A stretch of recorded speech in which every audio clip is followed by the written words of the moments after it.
Pilihan Raya Negeri Johor pada kali ini juga akan menyaksikan pertambahan lebih 700,000 pengundi muda apabila undi 18 ataupun pendaftaran pengundi secara automatik akan dikuatkuasakan. Dan ini satu topik ataupun area atau kawasan yang menarik untuk kita saksikan kerana kehadiran pengundi berusia 18 tahun ini yang didaftarkan secara automatik ini mungkin boleh menjadi game changer kepada parti-parti politik di Johor terutamanya. Dan untuk kita mengulas lanjut perkara ini, bersedia di talian adalah Profesor Dr. Siva Murugan Pandian, penganalisis politik. Prof, kalau melihat kepada AVR ataupun Automated Voter Registration, pendaftaran pengundi secara automatik melibatkan mereka yang berusia 18 tahun ini, adakah ia menuntut parti-parti politik untuk tampil meletakkan calon yang lebih muda, calon yang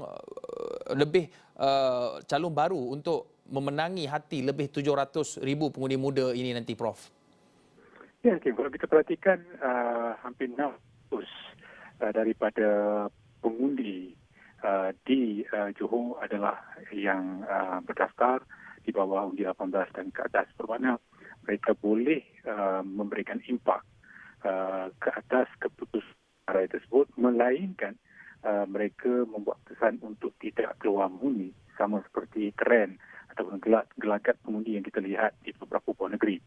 Walaupun begitu, saya percaya tiba masanya parti-parti politik mengambil kira perubahan landscape dan juga dinamika politik kita dengan meletakkan calon yang muda, berwibawa, berketahanan, yang disukai, yang diterima dan juga dilihat memiliki faktor wow kemenangan kepada parti masing-masing. Kita harus melihat di Johor ini barangkali juga akan menjadi penentu ke atas beberapa perkara, termasuklah sejauh mana parti-parti politik ambil kira perubahan tersebut, khususnya untuk mendekati dan juga mendampingi pengundi-pengundi muda yang saya rasakan akan menjadi salah satu faktor yang memberikan nilai tambah kepada Pilihan Raya Negeri Johor. Prof, dalam masa sama kita ingin juga melihat kepada peranan yang dimainkan oleh pengundi-pengundi muda ini. Adakah ia akan menuntut ataupun membuatkan pendekatan kempen parti-parti politik ini ke arah satu dimensi baru? Ya, apabila kita melihat kehadiran hampir 700,000 itu memberikan impak, sudah pasti isu yang mahu dibawa dan juga beberapa perkara harus diberikan keutamaan. Kerana kita tahu golongan muda dengan mudah mendapat informasi di media sosial dan sejauh manakah informasi itu dipastikan benar atau palsu bergantung kepada keberkesanan parti politik sendiri untuk memastikan mereka tahu apakah isu yang perlu dibawa, apakah isu yang akan dilihat memberikan kepentingan kepada mereka. Dan golongan muda ini banyak bergantung kepada keupayaan pemimpin dan parti politik serta jentera parti untuk memberikan keutamaan ke atas perkara yang mereka rasakan dekat dengan mereka. Jadi kita tidak boleh pinggirkan sama sekali kepentingan kelompok baru ini, geng undi 18, yang saya rasakan wajar turut dimasukkan dalam proses pengkaderan parti politik. Mereka harus dilihat diberikan ruang dalam parti politik, mereka harus dilihat diberikan ruang untuk menjadi calon. Mereka juga tidak boleh diperkecilkan. Bagi saya, mereka sudah tiba masanya mampu untuk menyumbang kepada proses pembangunan, termasuk di Johor, dan bagaimanakah itu akan diambil kira oleh parti-parti politik. Tetapi saya rasakan bahawa senarai pengundi yang akan digunakan pakai adalah mereka yang telah berdaftar sehingga Disember 2021. Bermakna itu juga harus diperhatikan, diteliti oleh parti politik di kawasan manakah yang harus diberikan tumpuan strategi intervensi yang bersesuaian dengan kemahuan, keperluan dan juga psychic mindset mereka perlu diambil kira. Prof, kita juga ingin melihat dari segi pemasaran politik.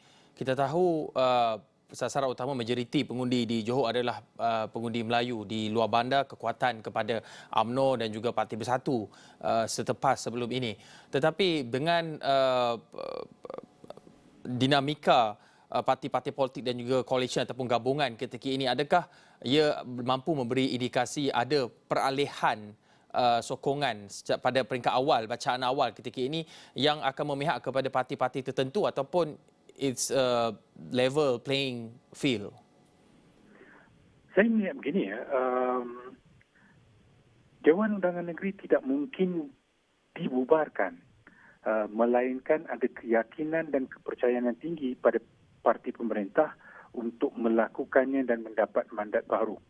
Sebagai penyandang, sudah pasti mereka tidak mahu mengambil risiko untuk kehilangan kuasa.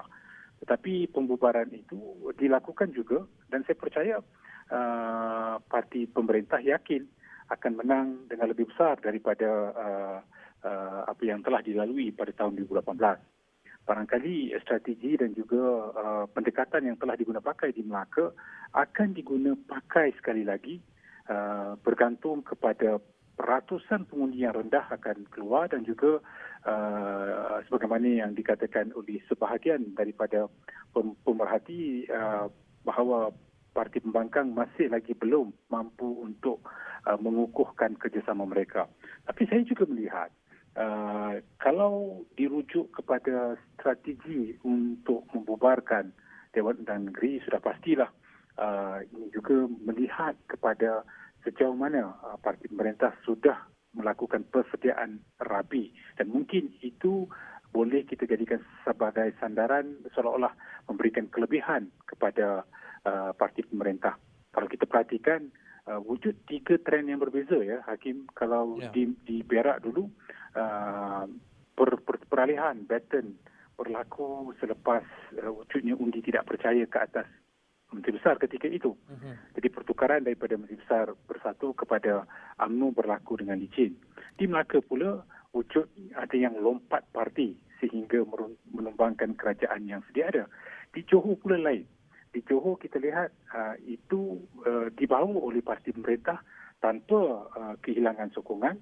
Walaupun dikatakan majoriti satu itu tidak memadai, tetapi negeri Kelantan kita pernah melihat di bawah arwah Nik Aziz pada tahun 2004 mampu untuk memenuhi tempoh masa 5 tahun dengan majoriti satu kursi ketika itu.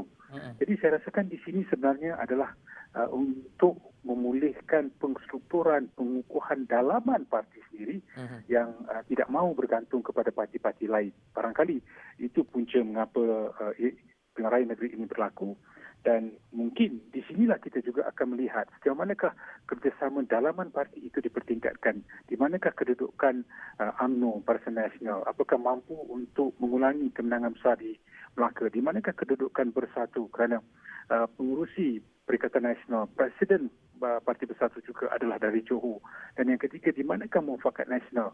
Apakah PAS akan kekal untuk terikat dengan pendaftaran rasmi di bawah Perikatan Nasional dan muafakat nasional itu seolah-olah seperti telur di ujung tanduk. Jadi, apakah kesemua ini sebenarnya merupakan antara perkara yang akan diberikan tumpuan dan saya percaya jika keputusan yang besar berlaku sekali lagi, maka akan ada kelompok yang mendesak untuk pilihan raya umum. Seolah-olah di Johor ini boleh menjadi penentu kepada tarikh pilihan raya umum.